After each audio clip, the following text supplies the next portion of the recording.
Graça a paz de Jesus, povo de Deus, amada igreja do Senhor.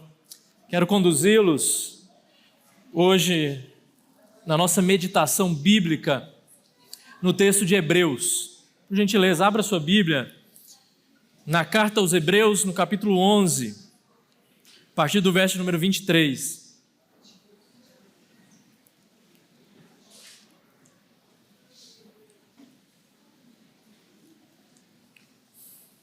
Estou numa série sequencial, expositiva, na primeira carta do apóstolo Pedro, mas como eu não o fiz na manhã, então eu estou meditando com vocês agora à noite em outro texto, que é o texto de Hebreus, capítulo 11, a partir do verso de número 23, texto que nos conta a história das escolhas de fé de Moisés.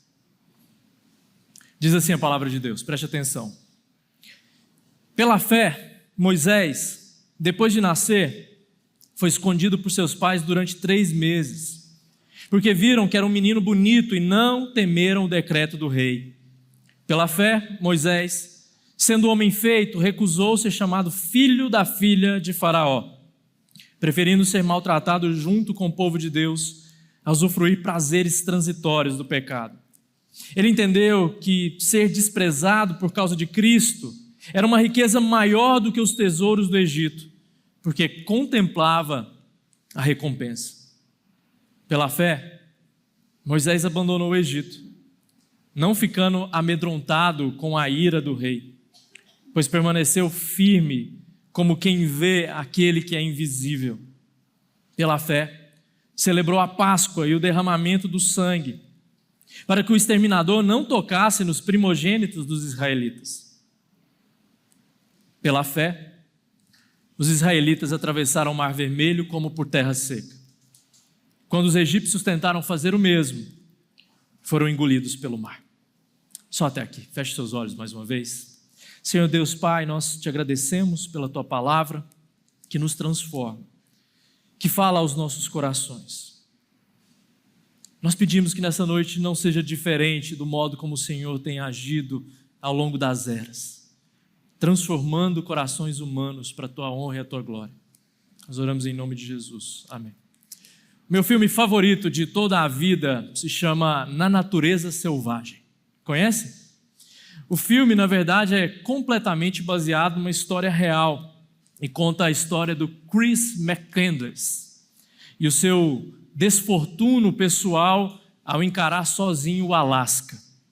Chris, que adota o nome de Alexander Supertramp, algo como super vira-lata ou super andarilho, decide abandonar toda a sua trajetória de um rapaz de alta classe, o famoso berço de ouro, com boa educação, boa família, bons recursos, para atender um chamado interno muito poderoso de encarar a natureza. O ponto de partida é quando ele se forma em uma conceituada universidade americana, e após a celebração junto à sua família, ele põe em prática o seu plano nômade. O filme tem muitas camadas filosóficas, existenciais, de modo que eu não vou fazer aqui juízo de valor sobre as ações de Chris. Deixarei para que você o faça assim que você tiver a oportunidade de assistir o filme. Pois bem, o texto que nós lemos agora à noite aponta para algo bem próximo. Um rapaz que, no auge da sua maturidade, decide queimar todas as pontes. Ou melhor, quase todas as pontes, afinal lhe restava uma.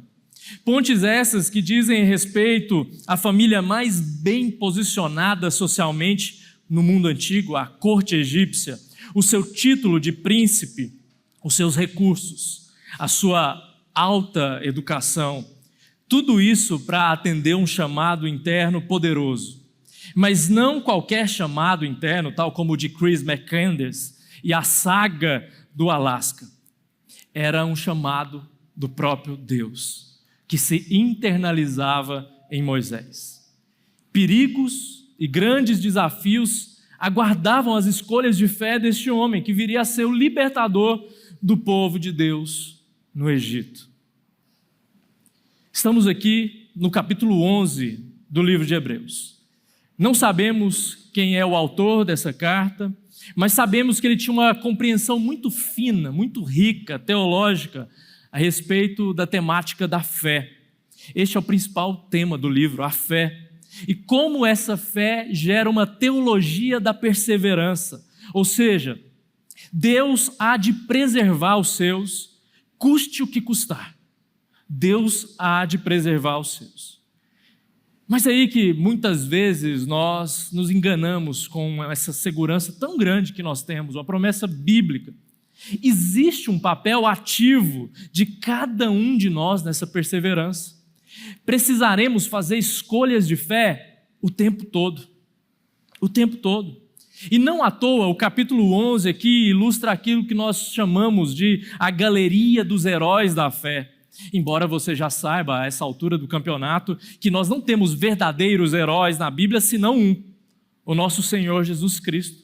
Todos os outros se parecem humanos demais, igual a nós, não é mesmo? E mesmo assim, precisaram agir com uma fé genuína para estarem nessa lista aqui do livro de Hebreus. Hoje nós vamos aprender com as escolhas de fé de Moisés. E como cada uma dessas escolhas também precisam ser a minha e a sua escolha diante da vida. Sobretudo, nós veremos aqui de um modo homilético e, portanto, bastante didático, o que a fé rejeita e o que a fé abraça. 3 coisas a fé rejeita e 3 coisas a fé abraça. Nessa estrutura bem simples que aparece aqui no texto, é que nós vamos caminhar nessa noite. 3 coisas que a fé rejeita, 3 coisas que a fé abraça. O tema do sermão não poderia ser outro. Escolhas de fé. As escolhas de fé. O que rejeitar, o que abraçar. Vamos começar com as 3 coisas que a fé verdadeira rejeita. Perceba que essa estrutura homilética aqui nos fará caminhar de lá para cá e de cá para lá enquanto nós lemos o texto. Então nós vamos passeando entre os versos 23 a 29. A primeira coisa que a fé rejeita é o prestígio do mundo. Verso 24. Permita-me ler novamente. Pela fé, Moisés, sendo homem feito, recusou ser chamado o filho da filha de Faraó. Pela fé, Moisés fez uma escolha que muitos de nós julgaria imprudente. Assim como McCandless deixou o seu berço de ouro, Moisés deixou a sua alta patente egípcia, se recusando a ser chamado filho da filha de Faraó, ou seja, príncipe do Egito. Se você olhasse com as lentes de um pai e de uma mãe modernos, tão modernos como nós somos, acharíamos um ultraje. A mais fina educação, a mais alta posição na sociedade sendo jogadas no lixo para ser um missionário em lugares remotos. Eu posso antecipar o discurso. Meu filho, minha filha, você passará dificuldades. Papai e mamãe estão preocupados em como vai ser o seu futuro, a sua aposentadoria. E se você pegar uma doença em meio aos ribeirinhos na Amazônia, pode engolir seco. Se você, assim como eu, não teria uma resistência no coração de imediato, nós a temos. Moisés rejeitou o prestígio do mundo e toda essa roda de hamster que criamos para os nossos filhos desde muito cedo. Essa correria, essa rotina completamente abarrotada de atividades, o inglês, o Kumon, as aulas esportivas, isso tudo porque silenciosamente nós criamos uma imagem de boa vida nos nossos filhos. Eles precisam ser os melhores, precisam ter a melhor posição no mercado de trabalho, precisam correr atrás de um status superior ao nosso.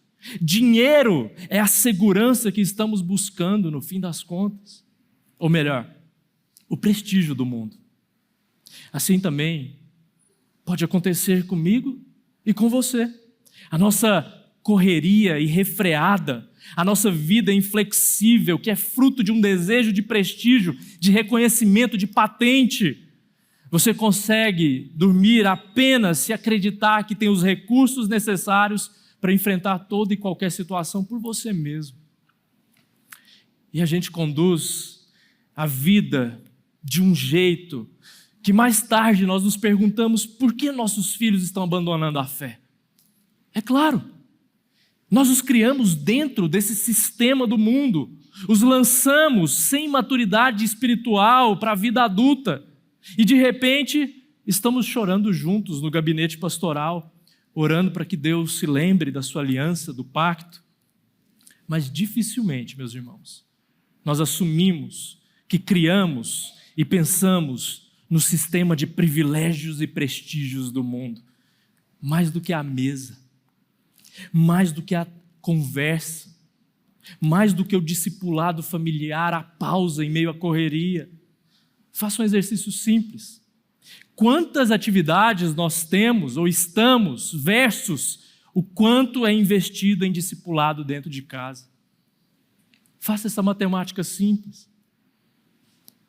A escolha de fé para nós é desacelerar, meus irmãos.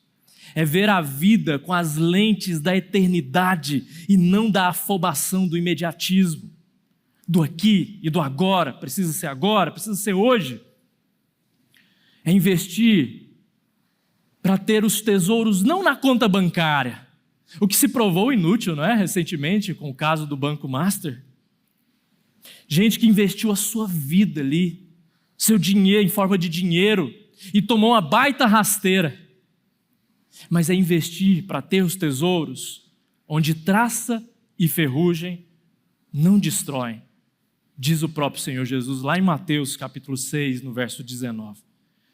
Essa é uma escolha de fé, meus irmãos. Não buscar o prestígio do mundo, mas buscar a Deus e o seu reino em primeiríssimo lugar na nossa vida.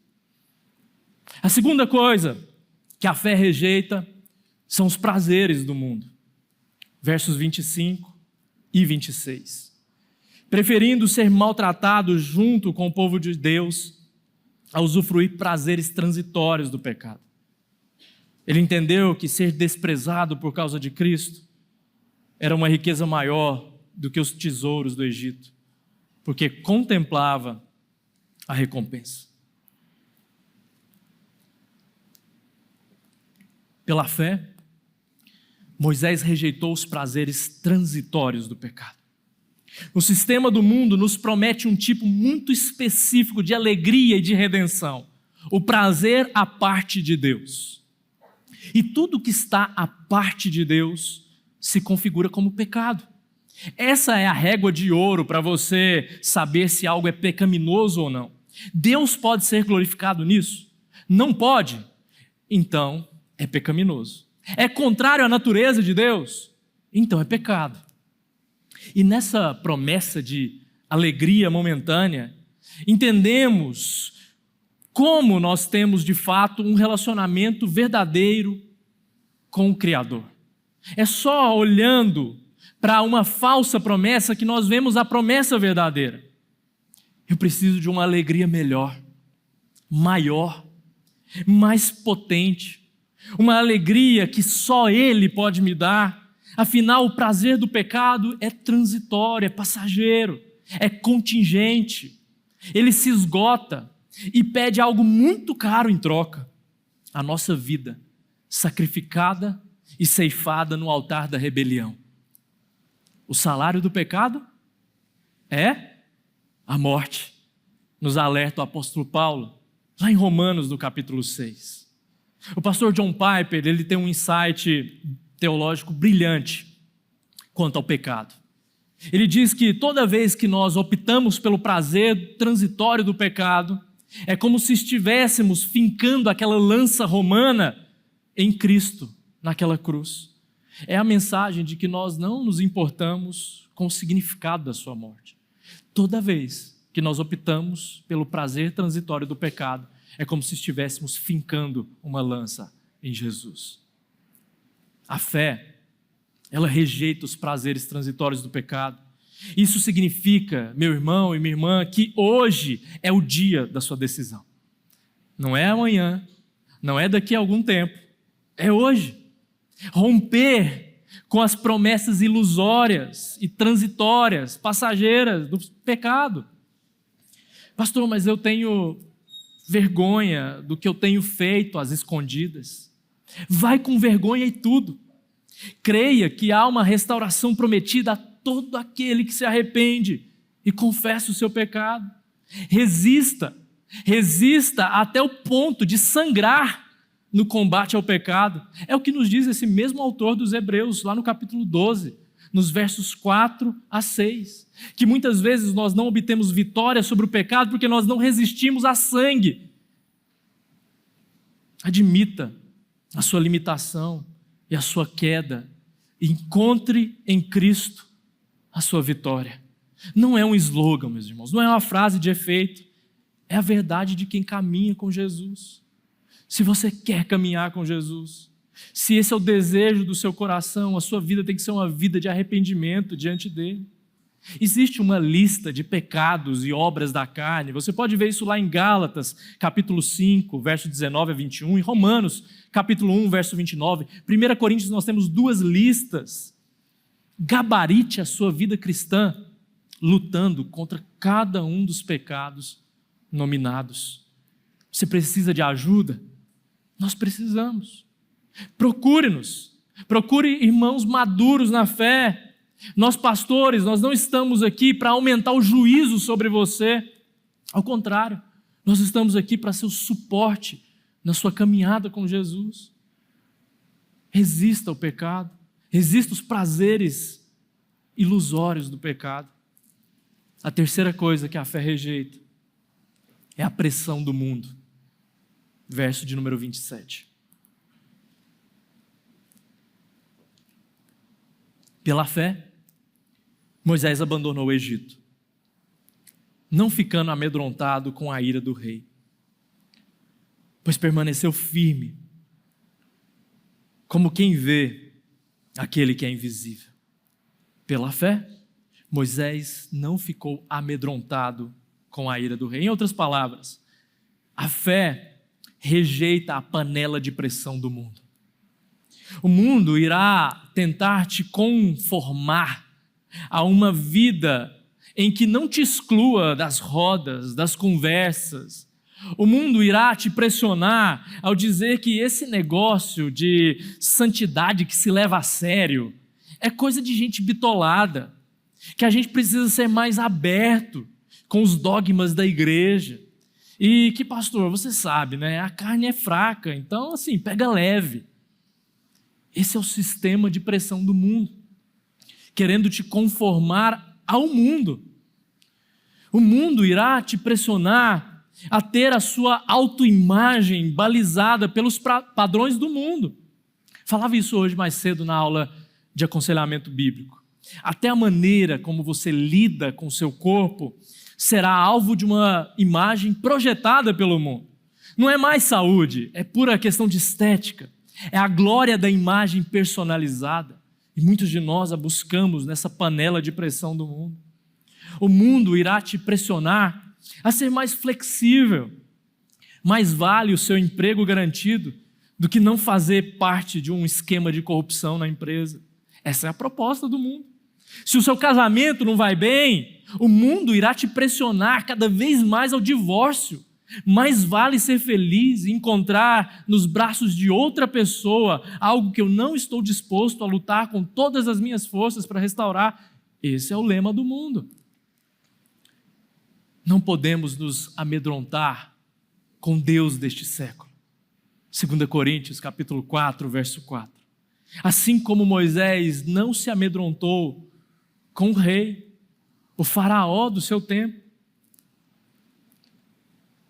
Mas a fé, meus irmãos, também abraça algumas escolhas diárias que nutrem a nossa relação com Deus, que aumentam a nossa disposição de nos entregar a Ele, que fazem com que a nossa vida seja enxergada num propósito cada vez mais pleno dentro desse relacionamento com Ele. 3 coisas a fé abraça, aceita, toma para si, coloca perto, estabelece como alvo. A primeira delas é que a fé, ela abraça o plano de Deus. Volta de novo o seu olhar aí para o verso de número 23. Pela fé, Moisés, depois de nascer, foi escondido por seus pais durante 3 meses, porque viram que era um menino bonito e não temeram o decreto do rei. Pela fé de seus pais, olha aí a fé dos pais sendo importantíssima na caminhada. Nós que somos pactualistas da teologia da aliança, entendemos que a fé nossa como pais, ela cobre os nossos filhos.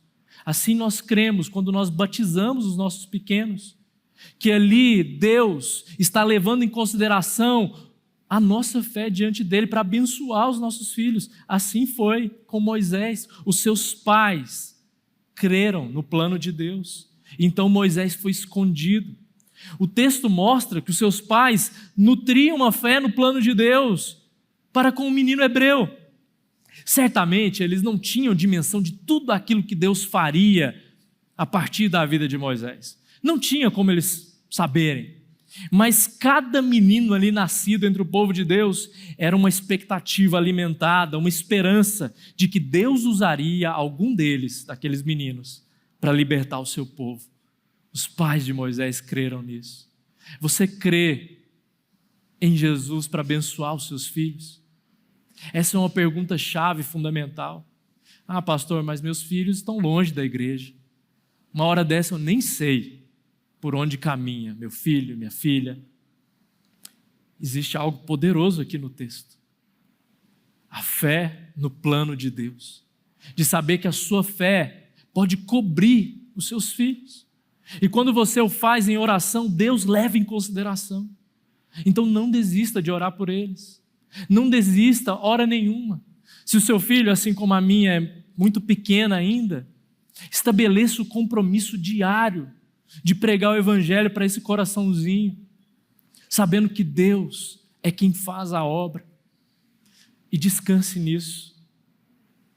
A fé genuína, meus irmãos, abraça o plano maravilhoso de Deus para cada um de nós. Deus não errou com você. Não sei qual é a circunstância que você se encontra hoje, não sei qual é o seu nível de luta e de dor. Eu não tenho acesso à maior parte dessas informações na sua vida. Eu não sei qual é o seu nível de realização, pode ser que você se sinta realizado hoje. Mas o que eu sei é que se você confessou a Cristo, então você foi transformado, e está sendo transformado. E mais, você foi transportado de um império de trevas para um reino de amor.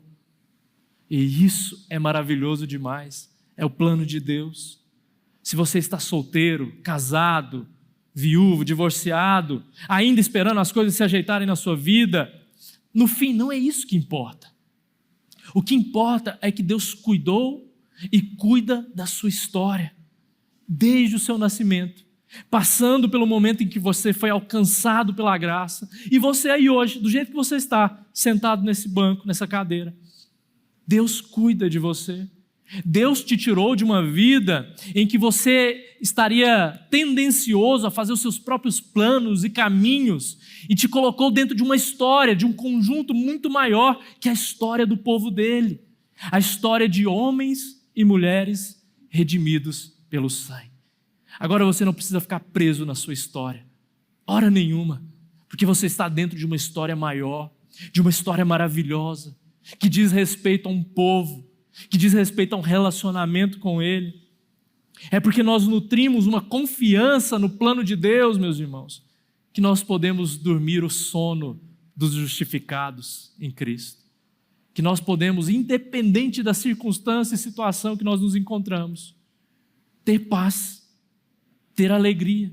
Não importa como está o índice da bolsa, a maré do mercado, não importa nem mesmo aquele diagnóstico terminal dos médicos. O que importa é que eu e você fomos incluídos num plano maravilhoso e completo de relacionamento com Deus, em que tudo encontra o seu propósito na vida daqueles que amam a Deus, como uma benfeitoria de Deus a nós. Afinal, todas as coisas cooperam para o bem daqueles que amam a Deus. Não é verdade? Nos diz o apóstolo Paulo em Romanos capítulo 8, E nessa confiança inabalável do plano de Deus para nós, enquanto indivíduos e seu povo, nós vamos caminhando em paz, com alegria, com contentamento, sabendo que se a nossa vida está entregue a Deus, então nós temos tudo, absolutamente tudo. O meu irmão tem uma frase, e sempre quando a gente conversa, essa frase surge, eu acabo aproveitando da situação. Ele diz assim, vamos trabalhar, que a vida não está ganha. Acho que você talvez já ouviu ou falou essa frase em algum momento da sua vida. E eu brinco com ele, eu falo, se você acredita assim, então a gente tem que checar a sua salvação. Porque a vida em Cristo está ganha. Não importa se você vai trabalhar mais ou menos, o ponto não é esse. É claro que nós devemos nos esforçar para a glória de Deus. Mas o ponto é que se nós confiamos nesse plano maravilhoso de Deus, a nossa vida está ganha. E isso é capaz de transformar não só o seu dia, mas toda a sua história. O jeito como você observa as coisas, o jeito como você se relaciona, como você se comunica, como você fala desse Deus para outras pessoas. Porque a sua vida está ganha, afinal de contas. Esse é o plano maravilhoso de Deus. A fé genuína abraça isso. Mas a fé genuína também abraça a provisão de Deus. Verso de número 28. Pela fé, celebrou a Páscoa e o derramamento do sangue, para que o exterminador não tocasse nos primogênitos dos israelitas. Aqui você se lembra da história do Egito. Naquela noite trágica para os egípcios, o anjo do Senhor, que aqui é denominado como o exterminador, passaria sobre cada uma das casas, levando ou ceifando a vida dos primogênitos. Então Deus, naquele contexto, institui a celebração da Páscoa. O que deveria ser feito? As famílias deveriam se agrupar enquanto núcleos e unidades familiares, e ali eles celebrariam através do cordeiro a redenção que pouco mais tarde eles teriam ao serem libertos do cativeiro egípcio, da escravidão egípcia. Então Deus o Pai os coloca a par da celebração da Páscoa, entendendo que ali eles estariam celebrando algo ainda mais promissor, que em um porvir viria um libertador final das nossas almas, dos nossos corpos, aquele que em seu próprio corpo simbolizaria o cordeiro que naquela noite foi servido à mesa. E com o seu corpo e o seu sangue haveria redenção, remissão de pecados.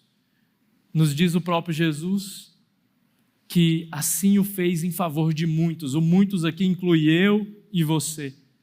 Então naquela noite existia uma promessa já em andamento de que viria Jesus para nos libertar dos males da nossa vida, do pecado, da nossa rebelião com Deus. E então Deus mostra através disso uma provisão. Deus provisiona aquelas famílias hebraicas para que eles tivessem um alimento, tivessem a mesa e pudessem ali celebrar que Deus os pouparia. Os primogênitos dos egípcios foram levados, mas o povo de Deus, por crer nessa promessa tão maravilhosa de redenção, eles foram poupados. E aquilo serviu mais tarde como um combustível, como uma história dentro da história de cada família, para que eles caminhassem de perto com Deus. Mas o povo é duro, não é? A gente sabe do nosso próprio coração. Alguns falam assim, pastor, eu fico vendo a história da Bíblia e eu vejo a decisão de Adão, de Eva, eu vejo a dureza do coração dos... Pastor, se eu tivesse essa oportunidade, eu não ia dar bobeira, eu ia acertar. Errado, você ia errar também, assim como eu, por causa da dureza do nosso coração. Nós erraríamos. Por isso que Deus coloca todos os méritos na obra de Jesus, para dizer que você, por você mesmo, irmão, eu, cada um de nós, não consegue enxergar um palmo à frente em sabedoria, mas Ele nos provisiona. A doutrina da providência de Deus nos diz desse cuidado maravilhoso, e a fé abraça isso. Deus cuida de nós em provisão. um antídoto contra essa roda de hamster, essa correria maluca, esse olhar concentrado ali no aplicativo do banco, em que nos tira o sono, a paz, a tranquilidade. O antídoto para isso é entender que Deus nos provisiona, que Deus cuida de nós. Não faltou cordeiro para nenhuma família hebraica naquela noite, assim como por promessa dele, não vai te faltar alimento, não vai te faltar o que vestir. E isso não tem nada a ver com teologia da prosperidade, porque a promessa de Deus na oração dominical é que Ele nos daria o pão de cada dia. E mais, refletindo sobre a ansiedade da vida para a multidão e os seus discípulos, Jesus diz: eu não cuido dos pássaros, eu não cuido dos lírios do campo, então eu não vou cuidar de você? Eu vou cuidar de você. E Ele cuida de nós, Ele nos dá a provisão. Se você está aqui agora à noite, isso é uma prova disso. Tenta puxar aí na memória, desde o seu nascimento, o quanto Deus foi bondoso com você, gracioso, te dando tudo o que você já conquistou até hoje, te dando saúde, te dando inteligência, te dando diploma, te dando um casamento, filhos, e tantas bênçãos diárias que a gente nem consegue imaginar, porque o nosso olhar às vezes está muito preso no imediatismo. Mas tenta vislumbrar com essas lentes. Deus não provisionou tudo? Não cuidou de cada aspecto, de cada detalhe? Então por que você está preocupado aí se vai ter emprego para você amanhã? Deus cuida de você. Deus cuida de nós. Se você não crer nisso, se você agir por incredulidade, você duvida de um Deus bondoso. Se você fica o tempo todo pensando, remoendo essas coisas, você está dizendo: eu não sei se Deus cuida de mim de verdade. Mas se você abraça pela fé, e a fé genuína abraça a provisão de Deus, você descansa, você se desarma, porque Deus cuida de você. A fé genuína abraça a provisão de Deus. E por fim, a fé genuína, ela abraça a promessa de Deus. Verso 29.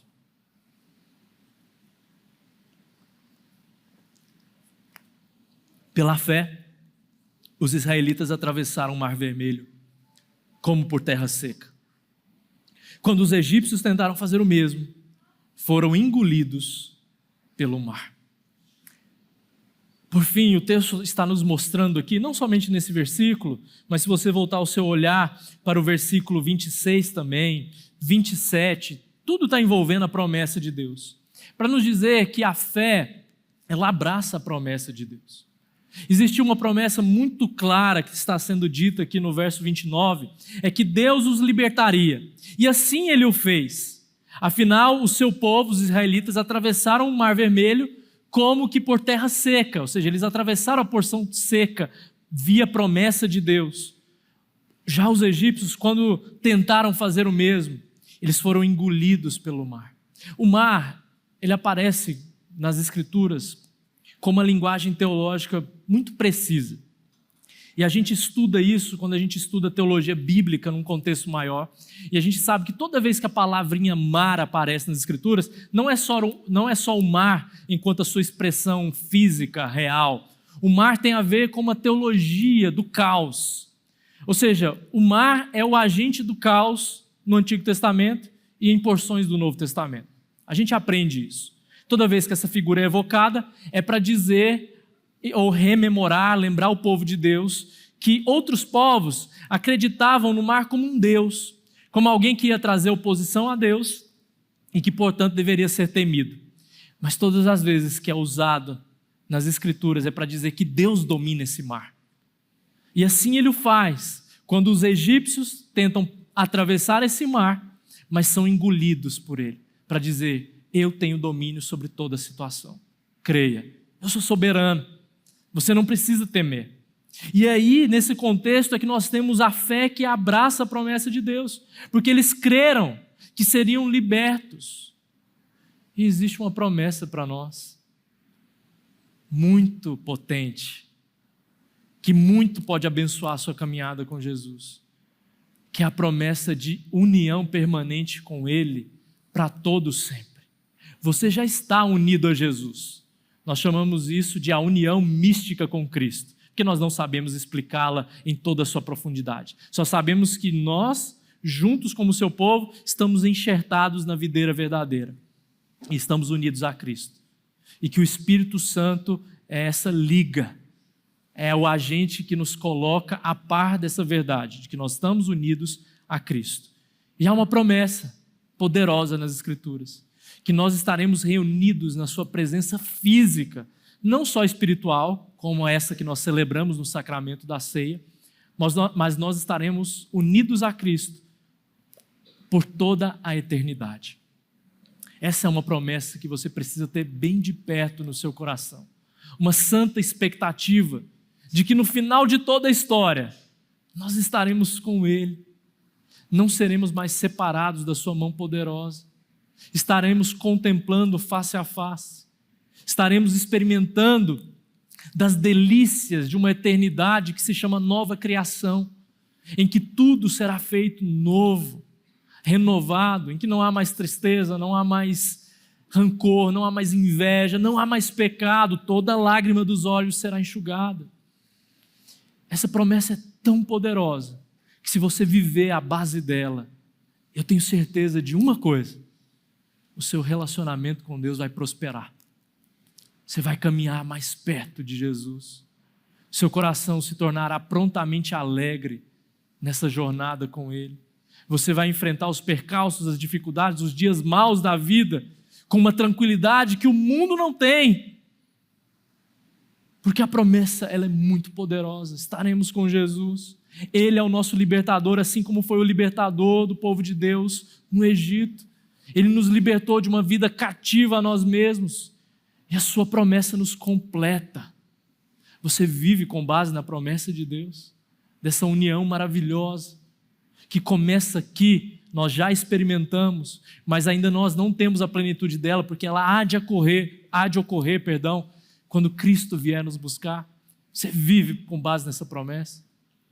Se a sua vida for baseada nela, na promessa de Deus, o seu relacionamento com Deus vai caminhar de vento em polpa, meu irmão. Eu tenho certeza disso, porque essa é uma promessa das Escrituras, não é do pastor Renan, é das Escrituras. O nosso relacionamento com Ele passa pelas nossas escolhas e decisões de fé. Não entenda errado. Você tem a sua trajetória diante de Deus, mas você vai precisar escolher o que rejeitar, como nós vimos, o que abraçar. Todos os dias a sua fé vai ser provada e testada. Será que o seu coração está de fato em Jesus? Será que você o ama acima de todas as coisas? As circunstâncias mostrarão a verdade. Não sou eu, não é o pastor Giovanni, o pastor Romo, os presbíteros dessa igreja, os líderes de ministério. Quem vai mostrar isso são as suas decisões. Feche os seus olhos, vamos orar. Senhor Deus Pai, muito obrigado pela Tua palavra, que nos consola, nos conforta, traz saúde espiritual, física e emocional para nós. Ao entendermos que estamos debaixo de um plano maravilhoso, de uma provisão maravilhosa, de uma promessa maravilhosa demais. E que ao mesmo tempo o Senhor requer de nós decisões de vida. Rejeitar o pecado, rejeitar a ilusão do sistema do mundo de prestígio e status, rejeitar os caminhos que nos são postos, que são a parte do Senhor. Nos ajude, Senhor, a tomar as decisões corretas. Não nos deixe cair na panela de pressão do mundo, mas nos faça, Senhor, segundo o Teu desígnio, homens e mulheres cujo fim principal é glorificar o Senhor com tudo que são, com tudo que têm. E que assim o nosso relacionamento com o Senhor seja experimentado, não só por nós, mas quem está perto de nós, como algo vivo, verdadeiro, real e eficaz. Nós oramos em nome de Jesus. Amém.